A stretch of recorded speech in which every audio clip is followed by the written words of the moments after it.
हाँ तो बच्चों, हम आपको जो है आज कक्षा 10 में बहुत ही महत्वपूर्ण टॉपिक रचनाएं पूछी जाती हैं जो है उन रचनाओं के विषय में कैसे बनानी है हम बताएंगे। कई प्रकार की रचनाएं हम आज आपको बनाना सिखा देंगे। तो इस क्रम में सबसे पहली जो रचना कक्षा 10 के सिलेबस में यूपी बोर्ड में आपके जो है वो रचना है हमारी रेखाखंड का विभाजन करना। किसी भी रेखा के खंड करना, उसके अनुपात वो बताएगा कि किस अनुपात में विभाजित करना है। तो इसके लिए जो है हम आपको बना के दिखाएंगे कि किस तरह से आप इसे बना सकते हैं। तो इस क्रम में पहला क्वेश्चन हम आपको बोले दे रहे हैं, आप वो क्वेश्चन पहले किसी कॉपी या बुक ले लीजिए, उसमें नोट कर लीजिए। तो रेखाखंड के विभाजन हेतु जो पहला क्वेश्चन हम आपके लिए बोल रहे हैं वो आप नोट कर लीजिए। तो पहला क्वेश्चन इसमें है कि 5.8 सेंटीमीटर 5.8 सेंटीमीटर लंबाई का एक रेखाखंड खींचिए। नोट कर लिया। 5.8 सेंटीमीटर लंबाई का एक रेखाखंड खींचिए और इसे 4:3 के अनुपात में विभाजित कीजिए और इसे 4:3 के अनुपात में विभाजित कीजिए। दोनों भागों की माप लिखिए। दोनों भागों की माप लिखिए। फिर से प्रश्न दोहरा देते हैं। 5.8 सेंटीमीटर लंबाई का एक रेखाखंड खींचिए और इसे 4:3 के अनुपात में विभाजित कीजिए। दोनों भागों की मापें ज्ञात कीजिए। तो इसके लिए कितने रेखाखंड हमारा जो दिया है उसने दिया है 5.8 सेंटीमीटर का। तो हम सर्वप्रथम क्या करेंगे, 5.8 सेंटीमीटर। बहुत से बच्चे गलती क्या करते हैं, तो बच्चे गलती ये करते हैं, देखो हम आपको खींच के दिखा रहे हैं। यहां जो सेंटीमीटर में आपका खाना दिया हुआ है तो जीरो देखो दिया रहता है। तो आप जीरो से जब एक तक पहुंचते हैं तो ये एक होता है, फिर ये दो, फिर ये तीन, फिर ये चार, फिर ये पांच और फिर ये छह सात। इस तरह से हमारा कितना है 5.8। तो हम क्या करेंगे, पहले जीरो से कहां तक जाएंगे, 5 तक पहुंचेंगे। जीरो से 5 तक पहुंचने के बाद आगे हमें छोटे छोटे जो खाने बने हुए हैं वो 8 तक जाना है। तो 5 के बाद छोटे जो खाने हैं उन्हें हम 8 गिनेंगे, तो 5.8 कहा जाएगा। और यहाँ जीरो से स्टार्ट करेंगे क्योंकि जीरो पटरी में थोड़ा सा किनारा छोड़ के ही चालू होता है। तो बहुत से बच्चे 1 से गिन देते हैं, तो ये बहुत गलत है। तो ये हमारी जो रेखा हो गई बेटा 5.8 सेंटीमीटर की हो गई। 5.8 सेंटीमीटर ये हमारा रेखाखंड ए बी हो गया बेटा।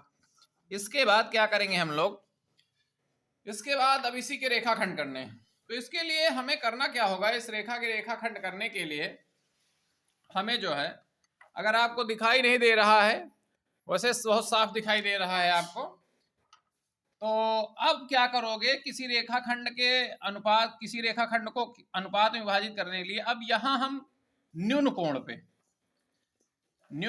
पे बिंदु ए पे या बिंदु ए से ऊपर की ओर या नीचे की ओर एक न्यून कोण बनाते हुए रेखा खींच लेंगे। तो हम न्यून कोण बनाते हुए ऊपर की ओर एक रेखा खींच रहे हैं। न्यून कोण वो होता है जो 90 अंश से छोटा होता है। जितनी बड़ी रेखा खींचोगे उतनी ही आपको थोड़ी समस्या हो सकती है, इसलिए आप थोड़ा छोटी ही रेखा खींचें। और या आप थोड़ा बढ़ा लें क्योंकि 7 खाने 4:3 के अनुपात में जाना है तो कुल 7 खाने हो जाएंगे। तो हमने इसको न्यून कोण बढ़ाते हुए रेखा खींच ली। अब इस रेखा में हमारा अनुपात क्या था, उसने कहा था हमसे कि 4:3 के अनुपात में इस रेखा को, जो 5.8 सेंटीमीटर का रेखा है, उसे 4:3 के अनुपात में विभाजित करना है। तो कुल कितना हो गया, देखो 4 और 3 7। हम क्या करेंगे, अपने प्रकार में कुछ दूरी ले लेंगे।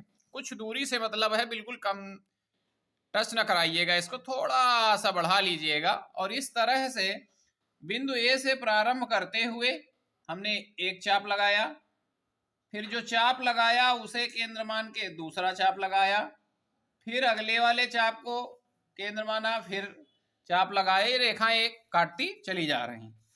आखिरी वाले पे रखा, अब ये हमारा कम हो गया, थोड़ा हिल गया है।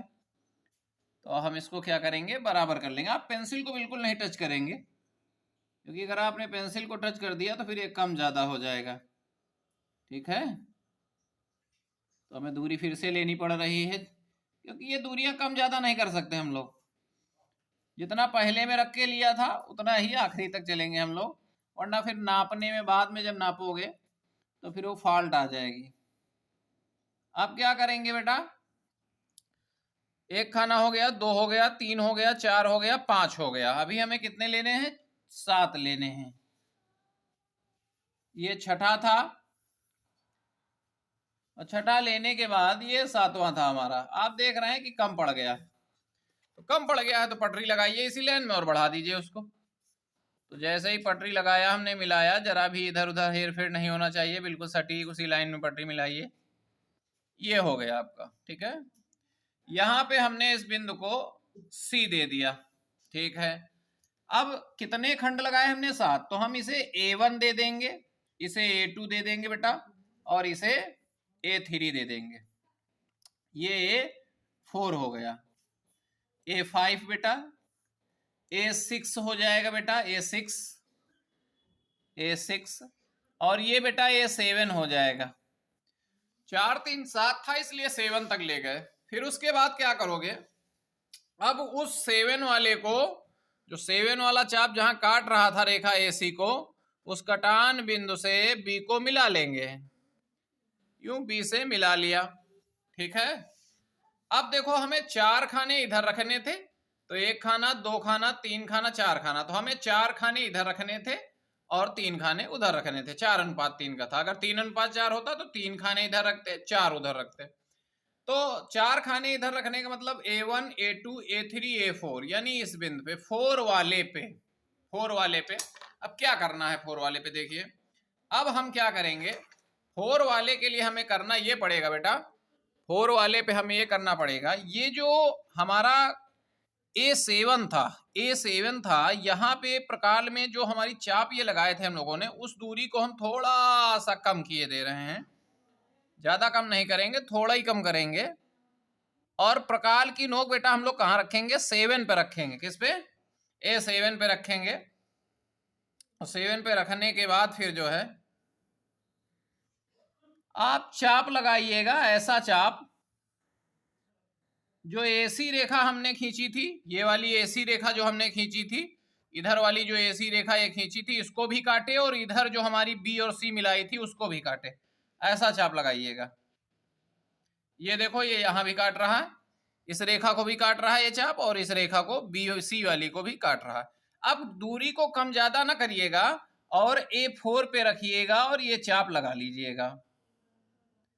लगा लिया आपने, देखा, लगा लिया हमने चाप। अब इसके बाद इस रेखा के कटान बिंदु से जो A6 वाला, या A6 ना कह के, इस रेखा और इस रेखा को जहां हमारा चाप काट रहा था वो दूरी नाप लेंगे। दुर्भाग्य से वो दोनों एक ही जगह दिखाई दे रहे हैं, तो हम ये दूरी भर लेंगे। इस दूरी को भरने का मतलब जानते हैं आप क्या है, यानी कि हम इस कोण को नाप रहे हैं कि कितना कोण है ये। अब जितना ये कोण यहां होगा उतना ही कोण हमारा दूसरी जगह बनाना है। देख रहे हैं आप, नाप लिया। अब हमें उस साइड से, इस साइड से रख के, इस साइड से जहां चाप हमारा रेखा AC को काट रहा था, वहां रखने के बाद वो जो चाप था हम उसे काट देंगे, अर्थात उसे काटता हुआ एक चाप लगाएंगे।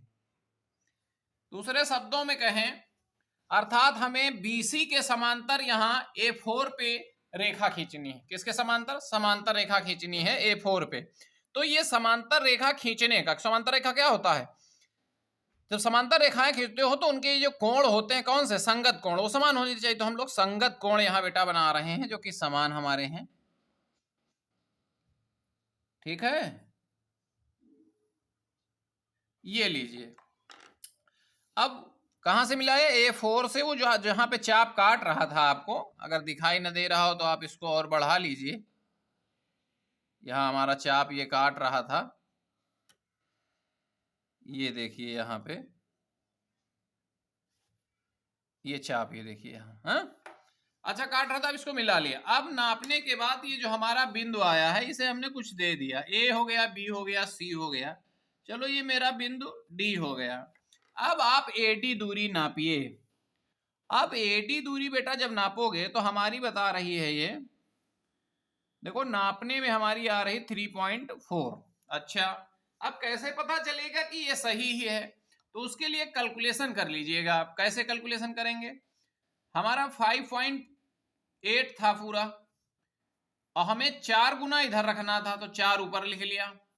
और कितने गुना, कुल कितनी थी हमारी लाइन, मतलब कुल कितने थे खंड इसके? 7 थे, 4 और 3 7, तो 4/7 लिखना है हमें। 7 से, या तो पहले 4 से गुणा करा लो, इसमें 4 32 के 2 हाथ से लगे 3 और 4 पंचे 20, 3 23 बेटा, यहाँ दशमलव लगा दिया, 7 लिखा। अब 7 से काटो बेटा, शत्रुक 21, दशमलव लगा दोगे, 2 बचा, यहाँ 2 पर 2 हो गया, दशमलव लगने के बाद 2 पर 2 हो गया तो 22 हो गया, अर्थात शत्रुक 21। शत्रुक 21 के बाद फिर एक बचेगा, फिर शत्रुक 21। अब तो आगे दशमलव के बाद एक ही अंक स्थान ले जाओ, क्योंकि पटरी में आपका एक अंक से ज्यादा नहीं नाप सकता दशमलव के बाद। अब देखो आया हमारा 3.3, तो हमने भी तो आपको यही बताया था कि 3.3 आएगा, ठीक है? तो इस तरह से हमने निकाल लिया। हमारा जो एडी आया बेटा, कितना आया? एडी बराबर बेटा हमने जो निकाला 3.3 निकाला। तो आप जानते हैं कि जो बीडी हमारा बचा वो कितना बचा होगा, तो उस क्रम में हम क्या करेंगे, बीडी निकालने के लिए हम एबी में एडी को घटा दें। तो घटाएंगे तो हमारा था 5.8 माइनस 3.3, तो हमारा आ जाएगा 8 में 3 चलेगा बेटा 5, और 5 में 3 गए 2, अर्थात ये हमारा 2.5 आया। तो इस तरह से ये निर्णय हमारी या रचना जो है हमारी पूरी होती है। क्या सीखा यहाँ हमने कि किसी दिए हुए रेखाखंड को किसी दिए हुए अनुपात में विभाजित करना, यानी एक रेखा की लंबाई देगा और किस अनुपात में उस रेखा को बांटना है, तो ये तरीका हमने सीखा। अगर हमने कहा इसी में 4:3 के बजाय 3:4 होता, तो हम लोग कहाँ पे ये समांतर रेखा खींच रहे थे, 4 पे खींची थी, तब किस पे खींचेंगे? 3 पे खींचेंगे, अर्थात 3 खंड इधर होने चाहिए, 4 खंड उधर होने चाहिए।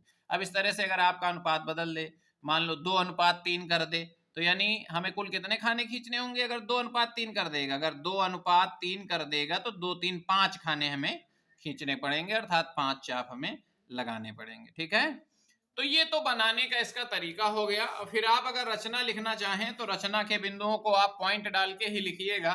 रचना हेडिंग डाल लीजिएगा आप, और रचना हेडिंग डालने के बाद आप पॉइंट बनाइएगा इनमें, ठीक है? तो अगर पॉइंट बना के दोगे तो आपको अंक अच्छे मिलेंगे।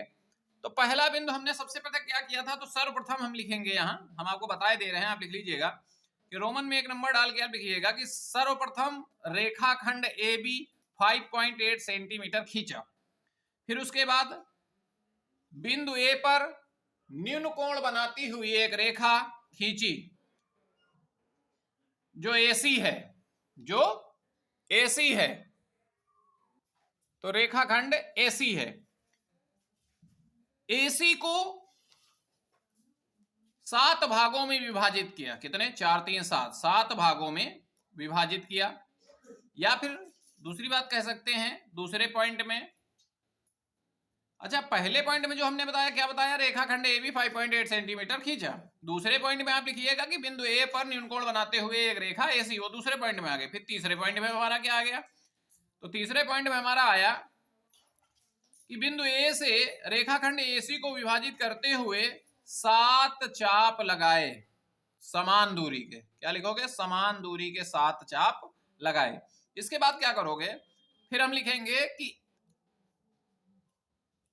A7 को B से मिलाया, A7 को B से मिलाया, तो चौथा पॉइंट आ गया। A7 को B से मिलाया। फिर अगला पॉइंट बनाना चाहते हैं जैसे 5वां, तो फिर लिखिएगा कि BC के समांतर रेखा A4D खींची। A4D, इसका क्या नाम है? A4D। ये कौन सा क्रम है? समांतर खींचने का तरीका है। तो BC के समांतर रेखा A4D खींची, जो रेखाखंड, इसी लाइन में लिखते जाएंगे, जो रेखाखंड AB को बिंदु D पर विभाजित करती है। फिर उसके बाद लिख दीजिएगा कि AD इज इक्वल टू 3.3 और BD इज इक्वल टू 2.5। यहीं से आपका क्वेश्चन ये पूरा हो जाएगा।